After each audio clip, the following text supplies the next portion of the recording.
জয় কিষাণ জয় জোৱান জয় শ্ৰীকৃষ্ণ। মই আজি আপোনালোকক দেখুৱাই আছোঁ কৃষিভূমি। আচলতে ভূমি আমাৰ কৃষিৰ কাৰণে উপলব্ধ আপোনাৰ এইটো আপোনাৰ দেখুৱাই আছোঁ। এয়া ৰৌমাৰীৰ আপোনাৰ দৃশ্য। আমি আগতে LP স্কুলতে পঢ়িছিলোঁ। আমাৰ গাঁও শুৱনি, আমাৰ গাঁওখন অতি শুৱনি গছেৰে ভৰা। আপোনাৰ ফল মূল লাগি আছে, ডালক এনেকুৱা আমাৰ গাঁও। আমি আগতে পঢ়িছিলোঁ LP স্কুলত। আমাৰ শুৱনি, আমাৰ গাঁওখন অতি শুৱনি গছেৰে ভৰা। আপোনাৰ এই কবিতাটোৰ আচলতে আমাৰ গাঁৱৰ যিটো আপোনাৰ ফল মূলৰ আচলতে আপোনাৰ এই প্ৰকৃতিৰ পৰা, আচলতে এই ভূমিৰ পৰা, এয়া কৃষিভূমি, ইয়াৰ পৰাই আপোনাৰ সকলোৱে আচলতে এই খাদ্যবিলাক পাই থাকে। এয়া ৰৌমাৰীৰ আপোনাৰ মোৰ দেউতা প্ৰায়তঃ পদ্মৰাম বৈশ্য, সকলোৱে আচলতে বাংকন বৈশ্য বুলি জানে। তেখেতৰ ভূমিত আচলতে আপোনাৰ কৃষিভূমিতে ইয়াক লগাই আছোঁ। মই ৰাতিপুৱা আপোনাৰ 4:30 উঠোঁ। উঠি আপোনাৰ এইবিলাক আচলতে ইয়াতে মই দেখাই আছোঁ আপোনাক। এয়া গছ, নিম প্লেন, এইটো নিম গছ। এনেকৈ গছ আপোনাৰ এতিয়া 20ডালৰ পৰা লগোৱা গৈছে। আৰু এনেকৈ চেগুন,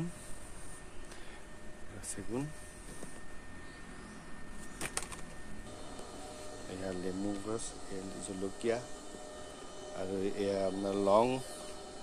মই গছবিলাক চিনাকিও কৰি দিছোঁ লগতে।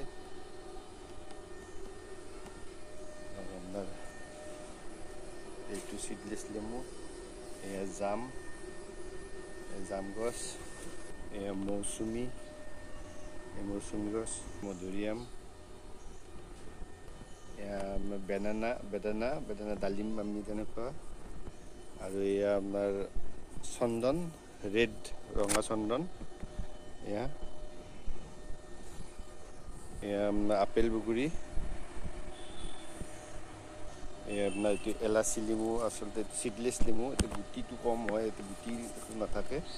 এইটো দেখাই আছোঁ।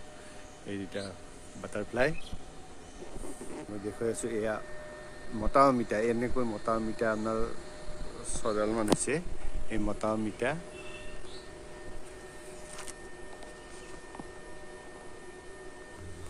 আৰু দেখিছে এইডাল বেঙেনা গছ, আৰু আপোনাৰ জংঘল আছিলে, বেঙেনা লাগি আছে। আপোনাৰ দেখাই আছোঁ, এই বেঙেনা এনেকৈ লাগি আছে। এয়া দেখিছে আচলতে এডাল বেঙেনা আপোনাৰ, ইয়াৰে বেঙেনা এইটো যোৱাবাৰ আছিলে, ইয়াৰে কাটি দিয়া গৈছিলে। ইয়াৰ পৰা কাটি দিয়া গৈছে, দেখাইছোঁ আপোনাক। এইটো কাটি দিয়া গৈছিলে, যোৱাবাৰো খাইছিলোঁ। আৰু এতিয়া কাটি দিয়াৰ পিছত আকৌ ব্ৰাঞ্চ আহিছে, ইয়াৰে পুলি আহিছে, আহি আকৌ এনেকৈ থপথপকৈ লাগিছে। আপোনাৰ দেখিছে, এইবিলাক দেখিছে। এইডাল গছডালটো আপোনালোকে দেখিছে। এইডাল গছ আচলতে নতুনকৈ হৈছে আৰু কাটি দিয়া গৈছিলে। এয়া আম, এয়া তামোল, মধুৰিআম, এইডাল নিম। এই নিম এনেকৈ আচলতে 30ডালমানৰ বেছি লগা গৈছে। তামোল, আৰু এইবিলাক তামোলৰ পুলি জোৱা হৈ আছে। এই তামোলৰ পুলি এইবিলাক জোৱা গৈছে। এইডাল আপোনাৰ মতা অমিতা। এনেকৈ আচলতে ইয়াৰ ফুলবিলাক আচলতে বহুত উপকাৰী হয়। এইবিলাক লৈ যায় আচলতে। এই অমিতা কেইডাল আপোনাৰ আচলতে বহুত ওখ হৈ গৈছিলে, ইয়াতে কাটি দিয়া বহুত ডাঙৰ অমিতা বিধানটো লাগিব ধৰিছে। ইয়াতে ইমান নালাগে, 3টামান টোৱাল দিলে দেখাইছোঁ। এই 3টা এইটো ফুলিছে আকৌ। এয়া এনেকৈ ভাঙি যোৱাৰ পিছত আকৌ ইয়াৰে এনেকৈ ব্ৰাঞ্চ আহিছে, আৰু ইয়াতে লাগিব। দেখাইছোঁ জিকা বাৰীত কৃষকৰ আচলতে কৃষি ভূমিত ব্যৱহৃত আহিলাসমূহ মই দেখুৱাম। জিকা ইয়াতে কোৰ, খন্তি, কোদাল বা স্প্ৰে মেচিন, নাঙল, বিধা, খাবেনী, উখুনি, তাৰপিছত আপোনাৰ মই, এইবিলাক ডাকুৰা, এইবিলাক আচলতে খেতিৰ আহিলা। এই আহিলাসমূহ মই দেখুৱাবলৈ চেষ্টা কৰিম। এই তিঁহা খেতি, বেঙেনা, ডাঠা, এইটো আপোনাৰ পতা শাক বুলি কওঁ, পতা, মৰাপাত। ইয়াৰ পৰা আচলতে বস্তা, যিবিলাক বস্তা বনায় বা থলীয়া বেগ বনায়, এইবিলাক আচলতে ইয়াৰ পৰা বনায়, জুথৰ পৰা বনায়। এইবিলাক আগতে বিঘাই বিঘাই কৰিছিলে। আমি দেউতাৰ পৰা শিকিছিলোঁ এইবিলাকৰ আচলতে কৃষকৰ লগত আচলতে ব্যৱহৃত সা সৰঞ্জামবিলাক আমাৰ দেউতাই এইবিলাক শিকাইছিলে। মৈত উঠাব শিকাইছিলে, আলু পুতিব শিকাইছিলে। আচলতে আমি আলু কাটি আলুৰ পৰা আলু পুতোঁ, কিন্তু দেউতাই গুটিৰ পৰা আলু কৰিছিলে। ইয়াতে আপোনাৰ সেই পদ্ধতিবিলাক ইয়াতে দেউতাই কৰিছিলে। পুই শাকৰ খেতি আমাৰ দেউতাই ইয়াতে খেতি কৰি আচলতে সেই খেতিৰে আচলতে ঘৰ চলাইছিলে। ভাত কেৰেলা আপোনাৰ এইবিলাক ভাত কেৰেলা দেখাই আছোঁ। মাটিত আচলতে চাঙি দিব পৰা নাই, সেইমতে মাটিত বগাই গৈছে। আপোনাৰ এই ভাত কেৰেলা ইয়াতে সকলো চব্জি আচলতে আমাৰ দেউতাই পোণ হিচাপত বিক্ৰী হৈ আছিলে। আৰু সেই পোণ 50 পইচা কৰি আছিলে, 25 পইচা কৰি আছিলে। আৰু এই তেনেকৈ আচলতে তেখেতসকলে ইয়াৰ পৰা নলবাৰীলৈকে বজাৰলৈকে লৈ গৈছিল বা পাণ্ডু বজাৰলৈকে লৈ গৈছিল, নাৱেৰে তেনেকৈ লৈ গৈছিলে। ভাত কেৰেলা আপোনাৰ এইবিলাক ভাত কেৰেলা দেখাই আছোঁ। মাটিত আচলতে চাঙি দিব পৰা নাই, সেইমতে মাটিত বগাই গৈছে। আপোনাৰ এই ভাত কেৰেলা ইয়াতে সকলো চব্জি আচলতে আমাৰ দেউতাই ইয়াতে কৰিছিলে। মই নিজেই আচলতে দেউতাৰ লগত বেঙেনা, বন্ধাকবি, ৰঙালাও, পুই শাক এইবিলাক আচলতে চেঁচাৰ বজাৰত, শিঙিমাৰী বজাৰত বিকিবলৈ লৈ গৈছিলোঁ। ইয়াতৰ বাঁহ আছে, পোৱালি আছে, সেইকাৰণে ইয়াতে এনেকৈ আছে। আগতে আপোনাৰ আমাৰ দেউতাহঁতে বেঙেনাবিলাক আচলতে পোণ হিচাপে কিনি লৈ গৈছিল। আৰু ইয়াৰ পৰা নিজৰ খেতিৰ লগতে ইয়াৰ পৰা পোণ হিচাপে কিনি লৈ যায় 50 পইচাকৈ। আচলতে আগৰ দিনত আপোনাৰ দেউতাহঁতৰ দিনত আচলতে পাল্লা হিচাপ নাছিলে, পোণ হিচাপে আছিলে। বেঙেনা পোণ, তাৰপিছত পোণ হিচাপত বিক্ৰী হৈ আছিলে। আৰু সেই পোণ 50 পইচা কৰি আছিলে, 25 পইচা কৰি আছিলে। আৰু এই তেনেকৈ আচলতে তেখেতসকলে ইয়াৰ পৰা নলবাৰীলৈকে বজাৰলৈকে লৈ গৈছিল বা পাণ্ডু বজাৰলৈকে লৈ গৈছিল, নাৱেৰে তেনেকৈ লৈ গৈছিলে।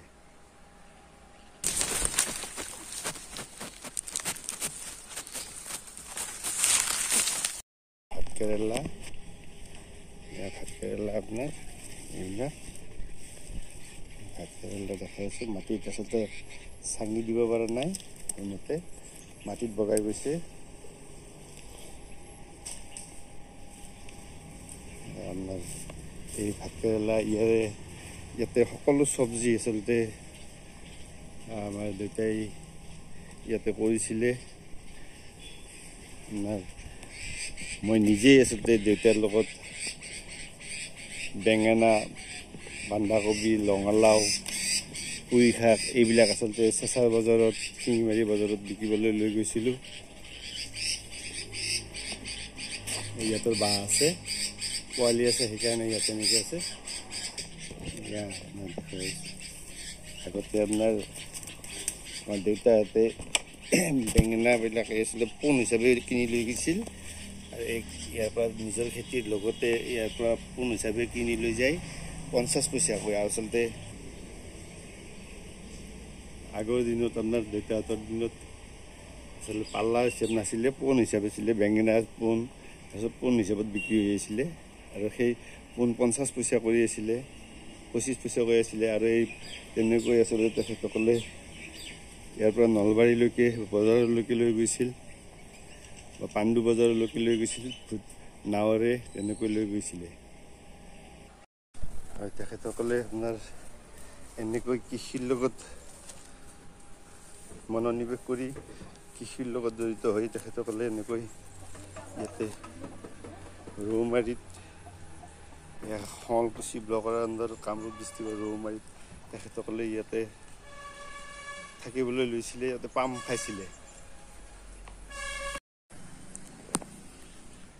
আজি তেখেতসকলে ইয়াতে থাকি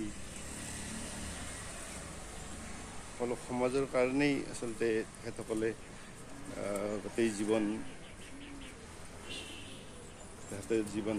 উচৰ্গা কৰি দিছিলে। শিক্ষানুষ্ঠানৰ ক্ষেত্ৰতে হওক, ধৰ্মীয় অনুষ্ঠানৰ ক্ষেত্ৰতে হওক, দমদমা কলেজৰ পৰা হাই ছেকেণ্ডেৰীৰ পৰা দমদমা হাই ছেকেণ্ডেৰী, ৰৌমাৰী কিস্মত আঞ্চলিক হাইস্কুল তেখেতে নিজে ভূমিদান দিছিলে।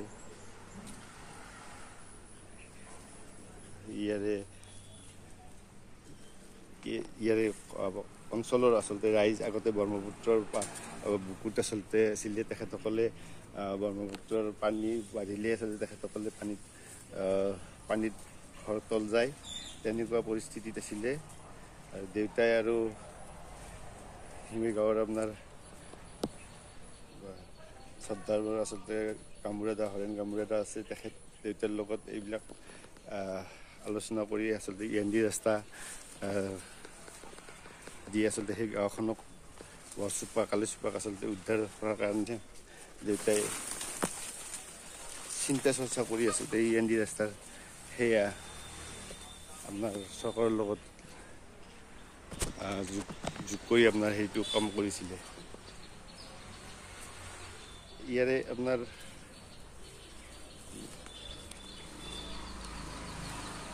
সেই কৃষিভূমি আচলতে ইয়াৰে গৰু চৰণীয়া পথাৰ, ইয়াতে গৰু আছিলে দেউতাৰ, ইয়াতে গলি ঘৰ আছিলে, ইয়াতে চাৰিহাল আপোনাৰ বলদ গৰু, গাই গৰু 6-7জনী আচলতে মই নিজেই সেই গাই খীৰাইছিলোঁ, বা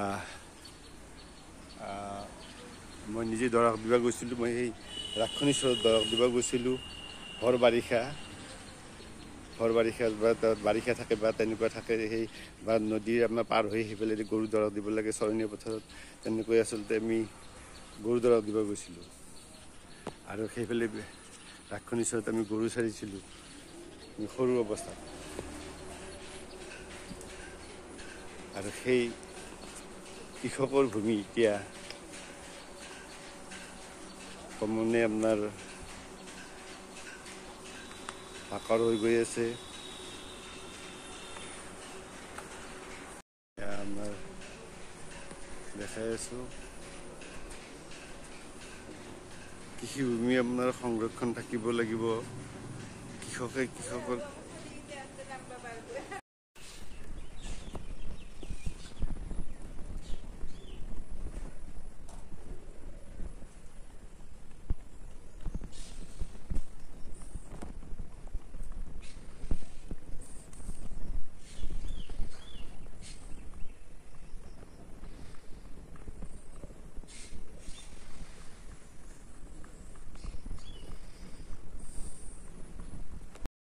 আৰু তেখেতসকলে আপোনাৰ এনেকৈ কৃষিৰ লগত